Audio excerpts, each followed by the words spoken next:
Quick disclaimer, everything in this video and all of my videos are my opinion based on detailed research that I perform. That said, I would recommend doing your own research before you make up your mind. Thank you. Over my last few videos, I frequently received comments of people wondering why anyone would fall for Meghan Markle's stories, where she paints herself as the ultimate victim. It seems to me that Meghan's woeful tales are very similar to Amber Heard's when she first accused Johnny Depp of domestic violence. When the details first surfaced and Amber showed supposed bruises from his treatment of her, everyone believed it. Online mobs called for Johnny Depp's cancellation, and subsequently, he was fired from the Fantastic Beasts and the Pirates of the Caribbean franchises. So why did it happen then? Why did people believe Amber Heard right off the bat and vilify Johnny Depp? And why is it happening again in the Meghan Markle and Prince Harry situation, where people really feel sorry for the two of them and have gone as far as to set up a GoFundMe to help the couple pay for their multi-million-dollar house?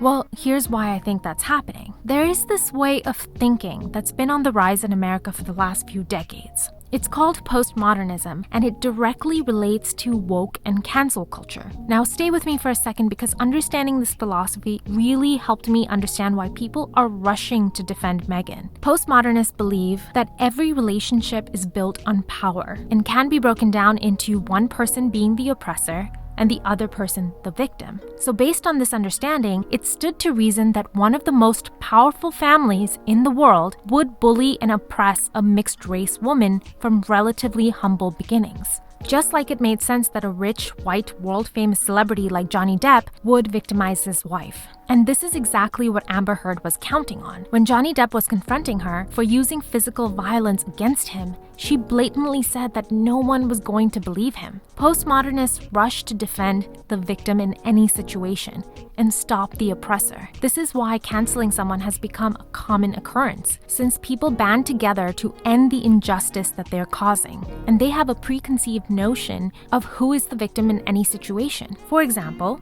if you're a woman, or a woman of color, or a bisexual woman of color, well, your case for being a victim becomes stronger and stronger with every checked box. And because this philosophy looks at things in a pretty black and white way, victimhood good, oppressor bad, people who believe in this rush to present themselves as victims, so they don't suffer the consequences of being oppressors. This is why we've seen such a rise in people arguing against white privilege and highlighting their own feelings of victimization. Another interesting aspect of this ideology is that the individual doesn't exist. According to postmodernism, we don't think for ourselves. We instead are the sum of our upbringings and the result of ongoing brainwashing by whoever is in power. People who break out of their cultural brainwashing are woke. The rest of us are asleep.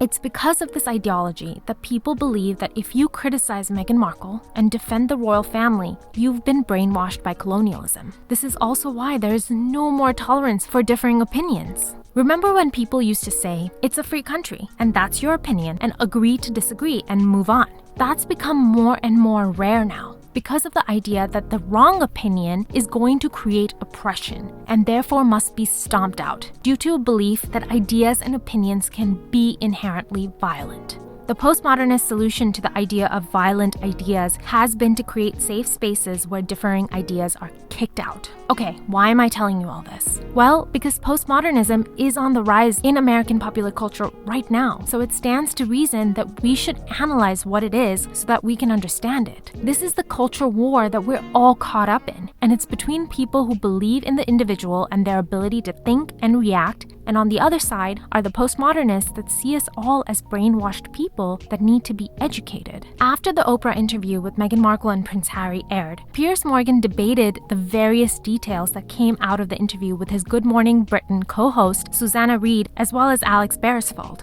One of the points that they argued about was about the truth, that Archie was not denied his title of prince because of his color, but because of the law. The same reason that the other great-grandchildren of the Queen did not get titles of prince and princess unless they were in the direct line of succession. While arguing this point, Piers insisted that they get down to the truth. But both Susanna and Alex counter-argued not with fact, but with Meghan's truth. This is another postmodern idea, that truth is relative and a personal experience. That's why people use phrases like speak your truth or it's her truth. How do you feel about the palace hearing you speak your truth today? And not the truth. I can completely understand Piers Morgan's frustration since the three of them fundamentally disagree on the concept of what is a fact and what is a perception of a fact. Now, here's why I think this ideology is flawed. While it is based on a desire to promote justice and prevent people from being mistreated, it can be easily misled by people like Amber Heard that know that because they're female, they can cultivate a narrative of victimhood and thus garner everyone's sympathies, but also have their enemy, in this case Johnny Depp, completely destroyed by the mob.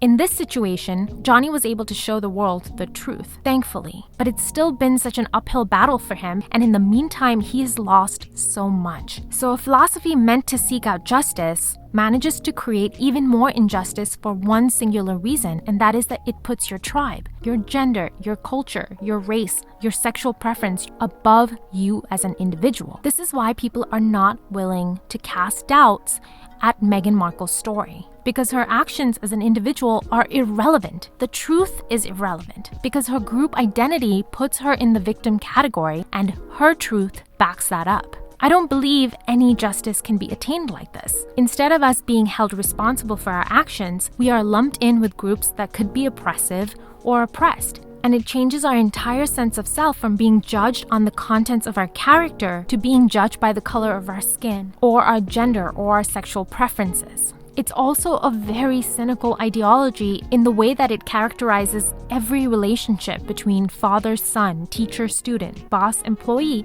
into a power play, and that the only way to be is either feel angry for being victimized or guilty for being successful. In their definition, there is no idea of fair play, of fair trade, fair wins and fair losses, or the individual making the best of their situation without complaint, without getting sympathy, but instead working hard, learning lessons, and growing into their full potential. Basically, the entire concept that Western civilizations have been based on. No, to postmodernism, there's only oppression.